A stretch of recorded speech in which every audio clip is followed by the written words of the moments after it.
Shalom Bapak Ibu Saudara yang terkasih di dalam Tuhan Yesus Kristus. Tanpa terasa kita sudah memasuki hari yang ke-40, hari terakhir di dalam rangkaian renungan masa Prapaskah 2022. Ada satu pepatah yang mengatakan demikian, jika kita salah memasak nasi menjadi bubur, maka kita akan menyesal seharian. Jika kita salah gunting rambut, maka kita akan menyesal 1 bulan. Jika kita salah belajar dan tidak lulus di dalam ujian, maka kita akan menyesal sepanjang tahun. Tetapi jika kita menyesal karena kita salah memilih pasangan, maka kita akan menyesal seumur hidup. Saya tambahkan ya Bapak Ibu, jika kita salah menaruh iman kita, maka yang akan terjadi adalah penyesalan selama-lamanya. Nah, saudara-saudara, setelah kita menikmati renungan-renungan dan khotbah-khotbah di hari Minggu di dalam masa Prapaskah ini, bagaimana dengan mata rohani kita?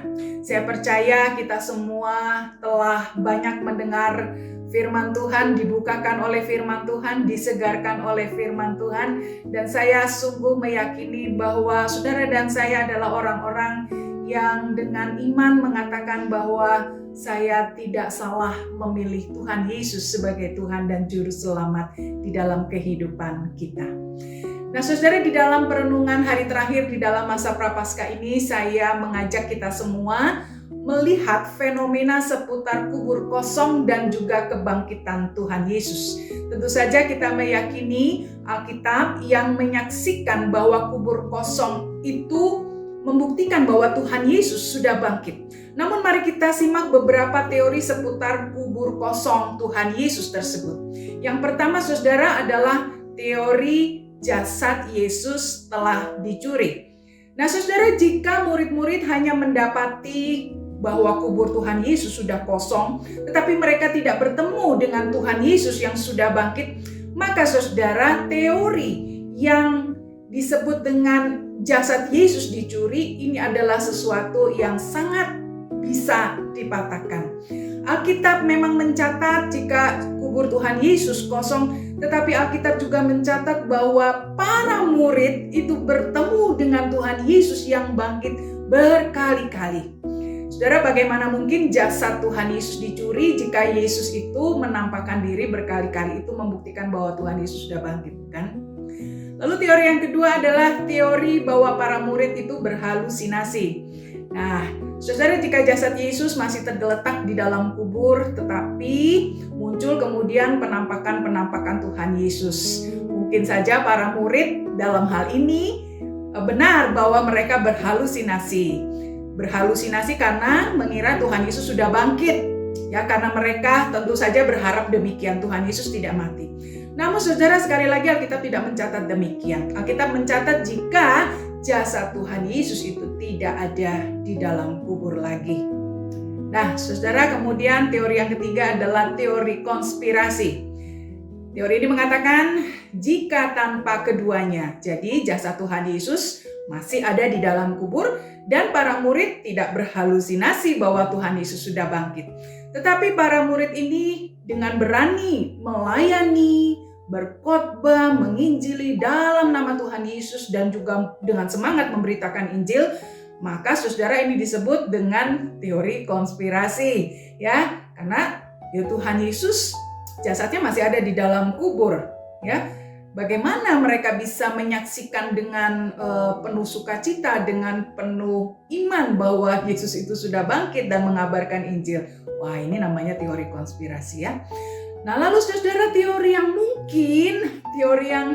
possible adalah kombinasi dari keduanya. Ya, jelas ini adalah sesuatu yang dinyatakan di dalam Alkitab, ya. Yang pertama, bahwa sungguh kubur Yesus itu benar-benar kosong. Sudah tidak ada lagi jasad Tuhan Yesus di dalam kubur itu. Dan kemudian ia menampakkan diri secara badani, secara fisik kepada para murid bahwa dia sudah bangkit, dan Tuhan Yesus mengkonfirmasi itu berulang-ulang kepada para murid. Sehingga akhirnya membuat para murid percaya bahwa Yesus sungguh-sungguh telah bangkit dari antara orang mati. Saudara, Alkitab menyebut para murid yang melihat Tuhan Yesus adalah para saksi. Mereka adalah para perempuan. Matius 28 ayat 9. Kemudian Kefas atau Petrus dan juga kemudian ke-12 murid, 1 Korintus 15 ayat 5. Ada Yakobus, saudara Tuhan Yesus di dalam 1 Korintus 15 ayat 7 dan juga Paulus di dalam 1 Korintus 15 ayat yang ke-8. Saudara perhatikan ayat-ayat ini. Kisah Para Rasul 2 ayat 32. Yesus inilah yang dibangkitkan Allah dan tentang hal ini kami semua adalah saksi. Kisah Para Rasul 3 ayat 15. Demikianlah ia, pemimpin kepada hidup, telah kamu bunuh, tetapi Allah telah membangkitkan dia dari antara orang mati. Dan tentang hal itu kami adalah saksi.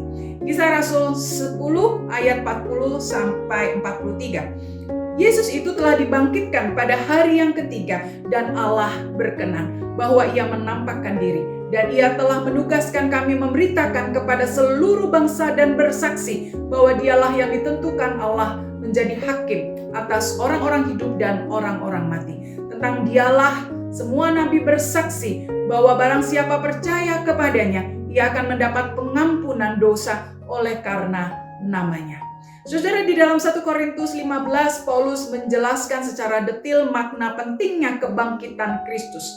Beberapa orang di Korintus tidak percaya pada kebangkitan orang mati. Dan dalam pasal ini, Paulus kemudian memberikan 6 konsekuensi yang terjadi andai tidak terjadi kebangkitan. Yang pertama, saudara, ayat 14, bahwa pemberitaan akan Kristus akan sia-sia adanya. Kemudian ayat 14 bahwa iman kepada Kristus tidak akan ada gunanya. Ayat 15 bahwa semua saksi yang tadi saya sudah uraikan di atas dan pemberitaan tentang kebangkitan yang diutarakan oleh para saksi itu merupakan sesuatu yang bersifat dusta. Lalu ayat 17 bahwa tidak akan ada yang ditebus dari dosa. Ayat 18 orang-orang percaya zaman dulu semuanya akan binasa. Dan ayat 19, orang-orang Kristen adalah orang yang paling dikasihani di seluruh dunia. Mengapa kebangkitan Yesus Kristus itu penting? Kebangkitan Yesus mendemonstrasikan bahwa Allah telah menerima pengorbanan Yesus yang adalah perantara antara Allah dan manusia. Hal itu membuktikan bahwa Allah berkuasa untuk membangkitkan kita dari antara orang mati. Hal itu juga menjamin bahwa mereka yang percaya kepada Kristus, saudara yang percaya kepada Kristus tidak akan mati, namun akan menerima kebangkitan dan mengalami kehidupan yang kekal. Inilah pengharapan yang saudara dan saya imani. Nah, saudara, selamat menikmati rangkaian Jumat Agung dan Paskah. Biarlah melalui rangkaian Jumat Agung dan Paskah ini sekali lagi Tuhan Yesus menjamah kita, menguatkan iman kita. Tuhan Yesus memberkati.